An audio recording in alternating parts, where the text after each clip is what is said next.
Well, the Scotts looks much better after a bath. I had to get rid of some of that debris because I got to get around this valve cover. I didn't want that debris to be falling in there. So this is about as good as it's going to look. But now I can begin work on it. And just what I thought, this is a horrible, yucky mess in here. But we now have access to the valve cover.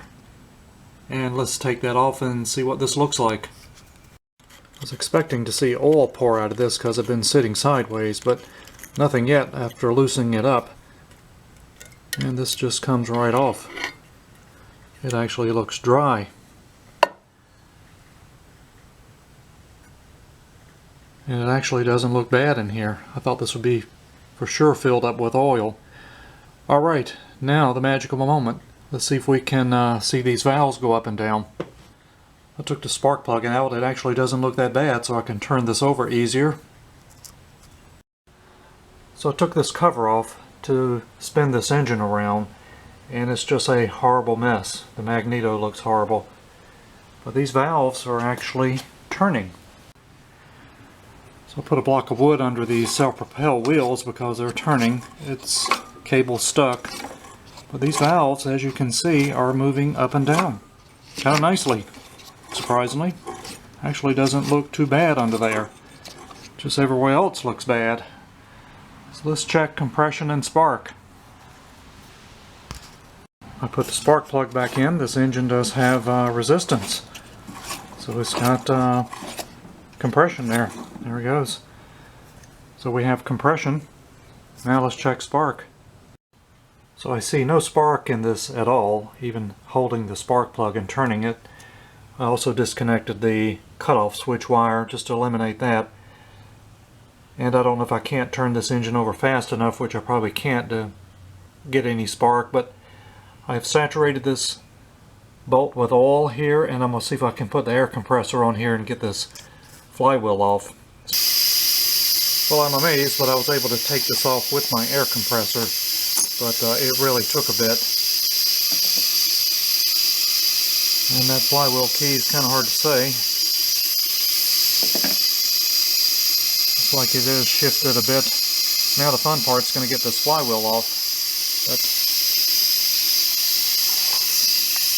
That's a 15/16 socket, and took a bit, but got it off. Well, this is what I'm going to do to try to get the flywheel off, is I put the bolt back on even with the shaft, and just have to center a hammer to get this off. Now this may take a bit, so I'll keep working on that. And we got it loose. So let's see if we can tell how bad this flywheel key is. And this thing is just a ugly mess. And this flywheel key is just kind of jammed in there. And the flywheel key is out. It's a little bit sheared, not as bad as I've seen them, but we definitely need to clean all this out and clean this magneto and clean the flywheel and see if we can generate some spark out of this and put a new flywheel key in here. Well, that looks a little better. These fins were just jammed with grease, so I cleaned those out as well. And cleaned the ends of the magneto and cleaned the threads on this shaft. And we're going to put a new key in here. So I still have my bag of lifetime supply of flywheel keys. These you need to tie the blade brake down on these.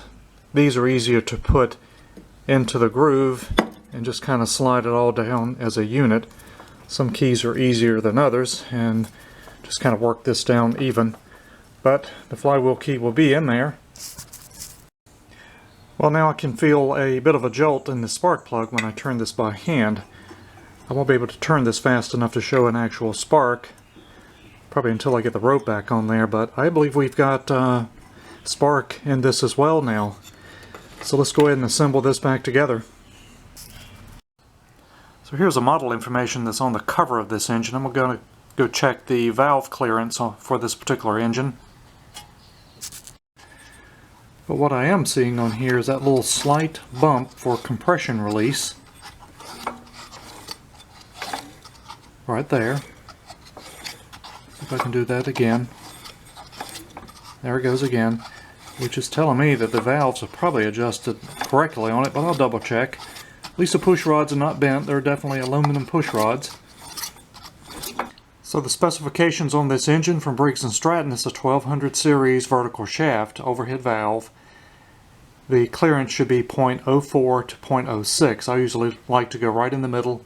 I use kind of a straw to find the top dead center, and these clearances seem to be good enough for me for right now. I think we got more issues related with just getting the carburetor clean next. So I've put the valve cover back on and just blew all this endless junk off this engine. It looks much better. The cover, unfortunately, the spring is not retracting like it should. I put a rope in here, or actually I used a rope. So I'm going to have to take the cover off the other engine. Something's not quite right with that, where it is not retracting. So I brought my other Scotts lawnmower in here and I took off the cover.